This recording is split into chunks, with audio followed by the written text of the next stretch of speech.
मुलांनो, आज आपण उपयोजित लेखनातला सर्वात महत्त्वाचा प्रकार पाहणार आहोत, विभाग पाहणार आहोत. तो म्हणजे आहे लेखन विभाग. आणि लेखन विभागामध्ये कोणत्या प्रकाराचा समावेश होतो तर तो आहे निबंध लेखन. मुलांनो, निबंध लेखनाचा प्रश्न जो आहे तो आपल्याला किती मार्कांसाठी येत असतो? 8 मार्कांसाठी आपल्याला निबंधाचा प्रश्न येत असतो. 8 मार्क्स के लिए हमें निबंध का प्रश्न जो है 80 नंबर के पेपर में आता है. तो बहुत ज़रूरी है ये प्रश्न जो है, हमें निबंध लिखना जो है वो अच्छे से आना चाहिए.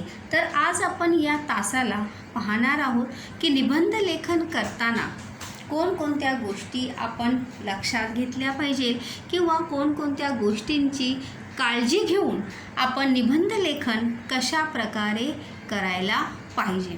निबंध लेखन किस प्रकार से करना चाहिए, या निबंध के कितने प्रकार होते हैं और उस प्रकार में किस प्रकार का लेखन जो है वो अपेक्षित होता है, हे आपण आज या तासाला पाहणार आहोत. तर सर्वात आधी आपण पाहणार आहोत निबंध लेखन.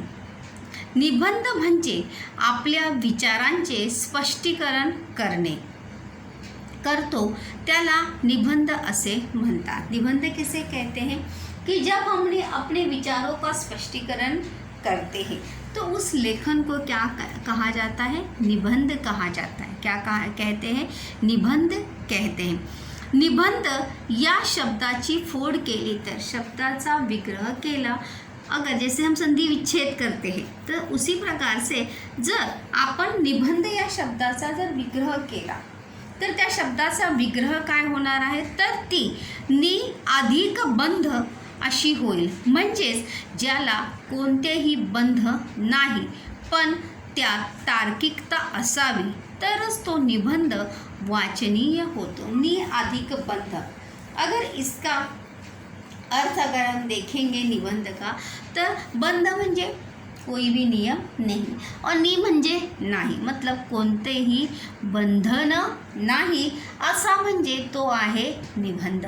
परंतु लेकिन फिर भी उसमें क्या होनी चाहिए, पण त्यात तार्किकता असावी. तार्किकता यानी लॉजिक. जो हम निबंध में लिखेंगे अब हमारे लेखन से सभी लोग सहमत होने चाहिए. हम जो लिखेंगे वो बातें लोगों को सच लगनी चाहिए. हमारी बातों से सभी लोग सहमत होने चाहिए. उसे क्या कहा जाता है? तार्किकता. काय म्हणतात त्याला?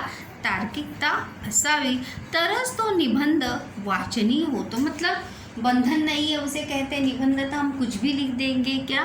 नहीं. जो हमें विषय दिया है उस विषय के आधार पर और साथ ही साथ उस विषय से संबंधित जो पॉइंट हमें दिए हैं उस पॉइंट के आधार पर ही हमें लेखन लिखना होता है. लेखन आप कितना लिखेंगे उसका कोई बंधन नहीं है, लेकिन आप जो भी लिखेंगे वो कैसा होना चाहिए? तार्किक होना चाहिए. उसे कुछ लॉजिक होना चाहिए. लॉजिकली यानी उसमें कुछ सत्यता होनी चाहिए. आप जो लिखेंगे उस बात से, उस लेखन से, उस विचारों से सभी लोग सहमत होने चाहिए. तभी वो निबंध क्या होता है? वाचनीय. म्हणजे तभी वो निबंध जो है वो पढ़ने लायक हो सकता है. जैसा विषय दिया है हम वो विषय से अलग कुछ भी लिख देंगे तो वो निबंध जो है हमारा सही निबंध होगा क्या? नहीं. तो इसीलिए त्या विषयाला अनुसरून आपण लेखन करणं अपेक्षित आहे. चला तर पुढे पाहूया. उसी आधार पर अपन या वर्षी मतलब 9वीं में भी और 10वीं में भी हमें पढ़ने के लिए 3 प्रकार के निबंध जो है हम इस साल और अगले साल पढ़ने वाले हैं. तर ते प्रकार आहेत. पहिला प्रकार आहे, 3 प्रकारांचा आपण अभ्यास करणार आहोत यावर्षीसुद्धा आणि नेक्स्ट इयरसुद्धा. तर ते 3 प्रकार कोणते आहेत मुलांनो? पहिला प्रकार जो आहे तो आहे प्रसंग लेखन. प्रसंग लेखन को ही क्या कहते हैं? वर्णनात्मक कहते हैं. क्या कहते हैं? वर्णनात्मक. लेकिन पहले क्या आता था? वर्णनात्मक शब्द आता था, लेकिन अभी उसको क्या उस वर्णनात्मक की जगह पे आता कोणत्या शब्दाचा उपयोग केला जातो? प्रसंग लेखन या शब्दाचा उपयोग वर्णनात्मक या जागी केला जातो. दुसरा आहे आत्मवृत्त. दूसरा कोणता प्रकार आहे? आत्मवृत्त, जिसे आत्मवृत्त को आत्मकथन भी कहते हैं, कैफियत भी कहते हैं, कहानी भी कहते. आणि तीसरा नवीन प्रकार जो आलेला आहे तो आहे वैचारिक. वैचारिक म्हणजे जो टॉपिक दिया है उस टॉपिक के बारे में आप क्या सोचते हैं, आपके क्या विचार हैं.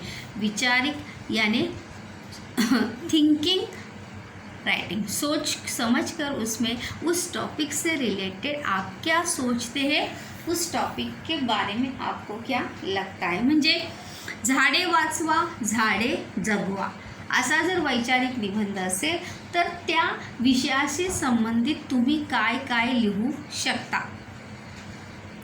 त्यानंतर शेतकऱ्यांच्या होणाऱ्या आत्महत्या, तर त्या शेतकऱ्यांच्या होणाऱ्या आत्महत्याशी निगडीत तुम्ही काय काय लिहू शकता. प्रसंग लेखनातील अजून एक मी उदाहरण यहाँ पे बता देते. मी पाहिलेली जत्रा, मैंने देखा हुआ मेला, मला झालेला अपघात, मी केलेली सहल. तर अशा प्रकारचे जे निबंध आहेत प्रसंग लेखनामध्ये येऊ शकतात. और कभी कभी देखो ऐसा भी होता है, क्योंकि प्रसंग लेखन में हर प्रसंग के समय हम वहाँ पर उपस्थित होते ही हैं, ऐसा होता नहीं. हर प्रसंग हमने अटेंड ही किया होता है कि हर प्रसंग को या हर घटना को हमने अपनी आँखों देखा ही होता है, ऐसा कदापि भी हो सकता नहीं.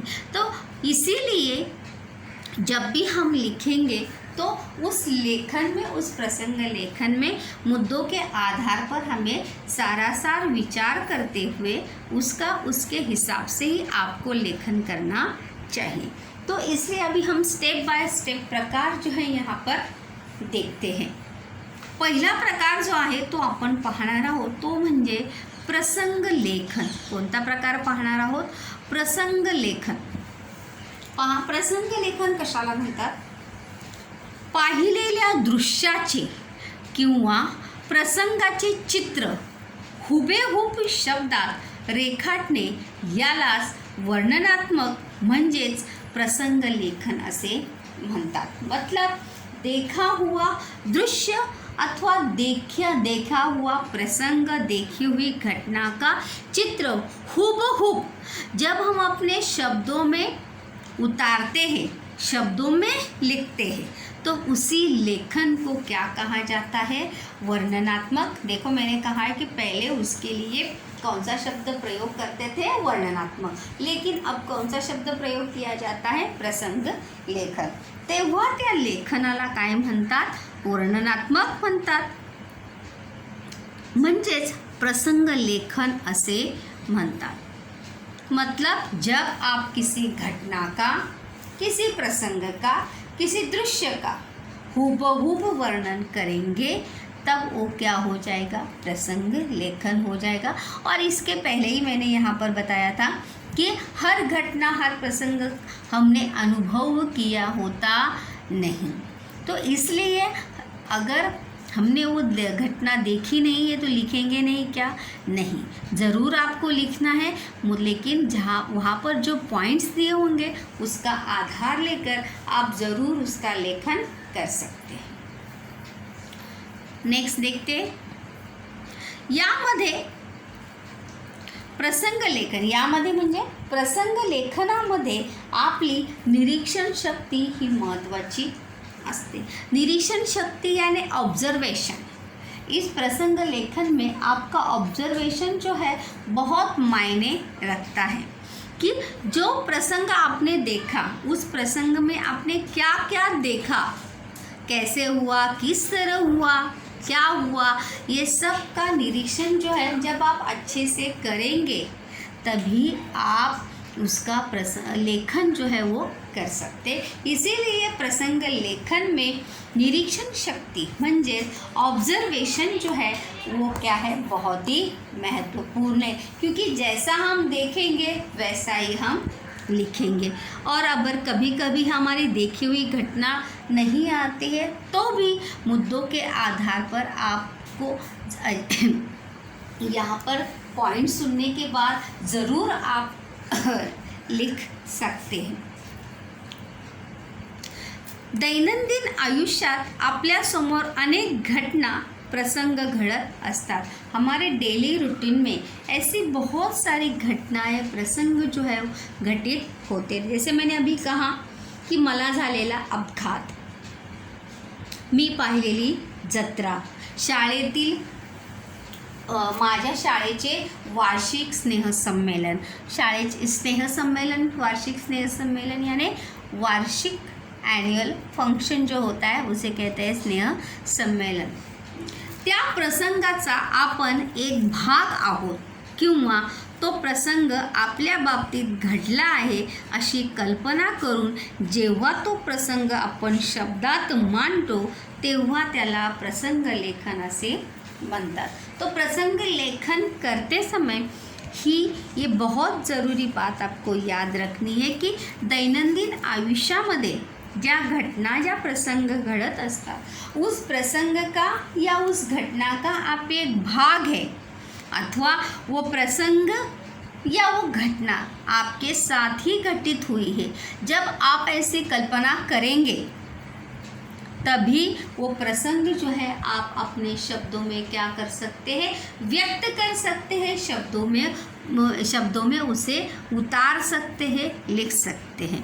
तेव्हा त्याला काय म्हणतात, प्रसंग लेखन असे म्हणतात। तभी एक अच्छा प्रसंग लेखन का निबंध जो है वो तैयार हो सकता है जब उस घटना को आप खुद को उस जगह पे रख कर वहाँ पर महसूस करेंगे।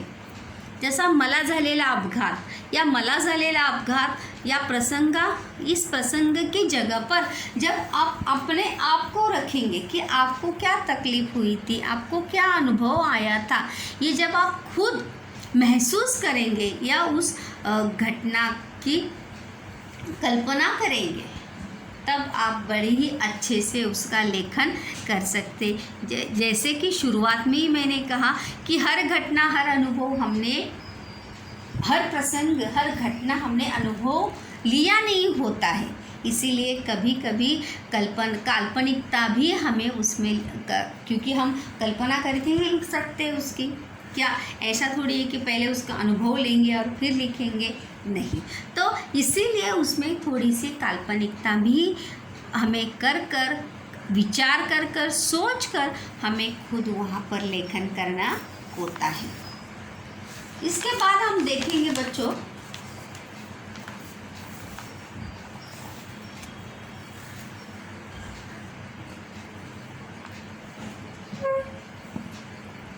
प्रसंग लेखन करताना लक्षात घ्यावयाचे मुद्दे। अभी ये तो हमने इन जनरल बातें देखी थी कि किस प्रकार से प्रसंग लेखन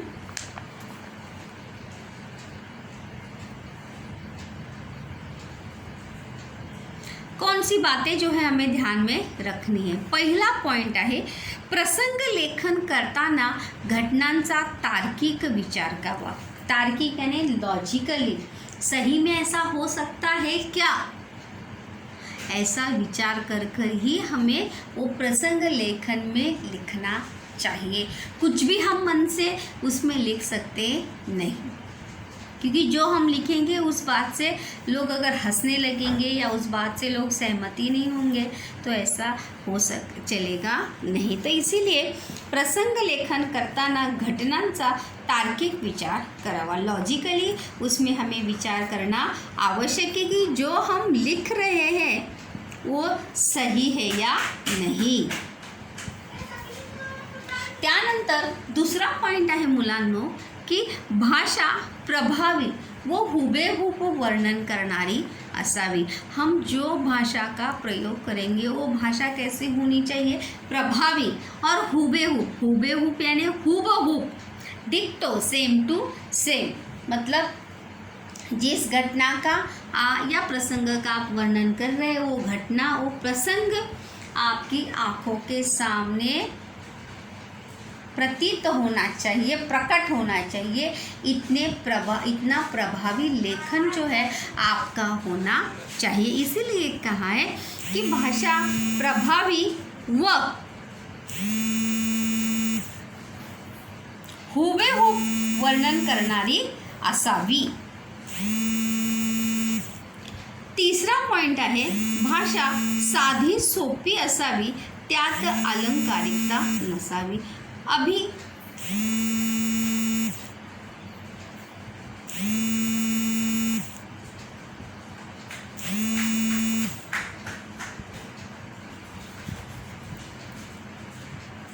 तीसरा पॉइंट बच्चों हम यहाँ पे देख रहे थे कि भाषा साधी सोपी असावी, त्यात अलंकारिकता नसावी। अलंकारिकता यानी भाषा में भी अलंकार होते हैं। जैसे आप हिंदी में पढ़ ही रहे होंगे अलंकार, या अभी नहीं पढ़े होंगे तो आगे जाके ज़रूर पढ़ेंगे। तो भाषा को जिस प्रकार से हम अपने आप को सजाते हैं अलंकारों से, उसी प्रकार से भाषा भी सजती है अलंकारों से। तो इसीलिए प्रसंग लेखन में अलंकारिकता जो है वो होनी नहीं चाहिए। भाषा साधी सोपी, लँग्वेज जो भी भाषा का प्रयोग करेंगे, मतलब साधी सरळ शब्द, सोप्या शब्दांचा वापर आपण त्यात केला पाहिजे। अलंकारिकता म्हणजे जिस प्रकार से उत्प्रेक्षा अलंकार होता है, उपमा अलंकार होता है, यमक अलंकार होता है, वैसे अलंकारों का वाक्य जो है आपके उसमें होने नहीं चाहिए। लेखन संवेदनशील म्हणजे मनाला भिडणारे असावे। लेखन संवेदनशील जो है होना चाहिए और मन को छूना चाहिए। जो आप लिखेंगे वो भाव जो है मन को छू लेने चाहिए। इतने प्रभावी शब्द, इतने प्रभावी वाक्य जो है वो आपके होने चाहिए। तरच तो निबंध जो आहे आपल्या मनाला काय होणार आहे, भावणार आहे आपको, और आपके साथ साथ सभी को वो निबंध जो है क्या आएगा, पसंद आएगा। प्रसंग लेखन करताना तो प्रसंग वाचणाऱ्यांच्या डोळ्यासमोर उभा राहावा, त्याचे शब्दचित्र इतके प्रभावी असावे। जैसे शुरुआत में ही मैंने कहा कि प्रसंग लेखन करताना तो प्रसंग वाचणाऱ्यांच्या, क्योंकि आपने लिखा हुआ निबंध जब दूसरा व्यक्ति पढ़ेगा तो उस व्यक्ति के आँखों के सामने वो घटना, वो प्रसंग आँखों के सामने क्या होनी चाहिए, प्रकट होनी चाहिए। उसका शब्द चित्र, हाँ सही में ऐसा हुआ होगा, ऐसा महसूस उसे आपका निबंध पढ़ते समय प्रतीत होना चाहिए। इतने प्रभावी आपके शब्द, आपकी शब्द रचना और इतनी प्रभावी आपकी वाक्य रचना होनी चाहिए कि हूबहू वो घटना, वो प्रसंग पढ़ने वाले व्यक्ति के आँखों के सामने क्या हो, प्रकट हो, और उसे ऐसा लगने लगा हो कि मैं भी वो प्रसंग या वो घटना अपने आँखों से मैं देखा हूँ। त्यानंतर पुढे बघूया। प्रसंग लेखनात स्थान, व्यक्ति, घटना यांचा सविस्तर विचार करावा। अभी प्रसंग लेखन है तो उसमें स्थान जो है जगह आएगी, व्यक्ति आएंगे और घटना यांचा सविस्तर विचार करावा। जो हमें सविस्तर यानी अच्छी तरीके से उसका लेखन जो है वो होना चाहिए। म्हणजे ज्यावेळी आपण प्रसंग लेखन करणार आहोत ती घटना कुठे घडली, कशी घडली, घटनाला कोणत्या व्यक्ती तिथे उपस्थित होता, काय झाले, ये सब हमें अपने प्रसंग लेखन में क्या करना है, नमूद करना है, या प्रसंग लेखन में हमें लिखना है। त्यानंतर बघा, लेखनाची सुरुवात, मध्य व शेवट विषयानुसार करावा। लेखनाची सुरुवात मतलब जब भी आप प्रसंग लेखन का निबंध करेंगे तो उसकी शुरुआत जो है वो कैसी होनी चाहिए, आकर्षक होनी चाहिए, मध्य यानी मिडल और शेवट यानी अंत जो है विषय को अनुरूप ही होना चाहिए। ये तीनों चीज़ें शुरुआत, मध्य और एंड ये विषय के अनुरूप ही होना चाहिए। आकर्षक शुरुआत और आकर्षक अंत जो है वो आपके निबंध का होना आवश्यक है, क्योंकि शुरुआत अगर आकर्षक होगी, शुरुआत आपको हमेशा याद रखने की निबंध की शुरुआत जो है बड़ी ही आकर्षक और मनोरंजक आपको करनी चाहिए, क्योंकि शुरुआत की लाइन पढ़ने के बाद ही आगे व्यक्ति क्या करता है पढ़ने। जैसे हमने बातमी लेखन में देखा था कि लोग क्या देखते हैं, हेडलाइंस देखते हैं, और हेडलाइन देखने के बाद उन्हें पूरी बातमी जो है क्या होती है समझ में आते हैं। तो उसी प्रकार से अगर आपके निबंध की शुरुआत इतनी रोचक होगी, आकर्षक होगी, तो ज़रूर आगे आपका निबंध क्या होगा, अच्छा ही होगा, क्योंकि शुरुआत जिसको अच्छे से लिखनी आती है वो ज़रूर अच्छे से आगे लिख सकता है। सुरुवात आकर्षक म्हणजे जसा विषय दिलेला असेल मुलांनो त्याप्रमाणे आपण निबंधाची सुरुवात करणे आवश्यक आहे। अपघाताचा जर प्रसंग लेखन करणार असेल तर तो अपघात झाला त्यावेळी तुम्ही काय करत होता, तुम्ही कुठे गेला होतात, बाजारात गेला होतात, मार्केटमध्ये होतात, बस स्टॉपवर होतात, ये पूरा स्पष्टीकरण जो है वो वहाँ पर होना चाहिए। पहला पाउस, मी पावसात भिजलो, मतलब ये सभी जो चीज़ें जो है वहाँ पर आपको आकर्षक शुरुआत जो है उसमें लिखनी चाहिए।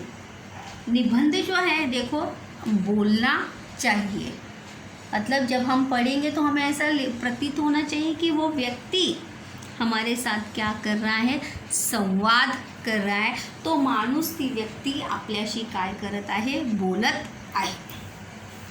आणि प्रसंग लेखनामध्ये सर्वात महत्त्वाचा पॉईंट जो आहे तो म्हणजे आहे आपण ज्या प्रसंगाचे स्पष्टीकरण करत आहोत, लक्ष द्या, आपण ज्या प्रसंगाचे स्पष्टीकरण करत आहोत तो योग्य असावा, तसेच यामध्ये घटनाक्रम फार महत्त्वाचा असतो, क्योंकि हम प्रसंग लेखन कर रहे हैं, घटना का प्रसंग लेखन कर रहे हैं, तो इसीलिए इस प्रसंग लेखन में इस घटनाक्रम जो है बहुत ही ज़रूरी है, आवश्यक है। मतलब घटना की अंत जो है हम बाद में लिखेंगे क्या, बीच का पहले लिखेंगे क्या, नहीं, तो शुरुआत, मध्य और अंत इसमें बहुत ही आवश्यक है। त्यामुळे घटनाक्रमाला फार महत्त्वाचं स्थान जे आहे ते या निबंधामध्ये आहे। घटनाक्रम जो आहे तो फार महत्त्वाचा पॉइंट है कि कौन सी घटना कब घटित हुई, या गोष्टीला प्रसंग लेखनामध्ये फार महत्त्व आहे। मला झालेला अपघात, जर याचं प्रसंग लेखन तुम्ही करणार आहात तर तुम्हाला झालेला अपघात कधी झाला, कसा झाला, कशामुळे झाला, त्यानंतर काय काय झालं, तुम्हाला काय अनुभव आला, त्या अपघातातून तुम्ही काय शिकला, इस प्रकार से वो घटनाक्रम जो है वो होना चाहिए। अगर हम वार्षिक स्नेह सम्मेलन का प्रसंग लेखन कर रहे हैं तो वार्षिक स्नेह सम्मेलन की शुरुआत कैसे हुई, कार्यक्रम में वार्षिक स्नेह सम्मेलन के कार्यक्रम में कौन कौन से कार्यक्रम थे, शुरुआत कैसे हुई, मध्य क्या था, कार्यक्रम का अंत कैसे हुआ, ये सभी चीज़ें बच्चों जो है वो बहुत ही आवश्यक है। इसीलिए प्रसंग लेखन में बहुत ज़रूरी पॉइंट जो है वो क्या है, घटनाक्रम। आप याद रखिए कि प्रसंग लेखन में घटनाक्रम जो है, इंसिडेंट प्रोसेस जो है, it's a very important topic in types, कि कौन सी घटना कब घटित हुई।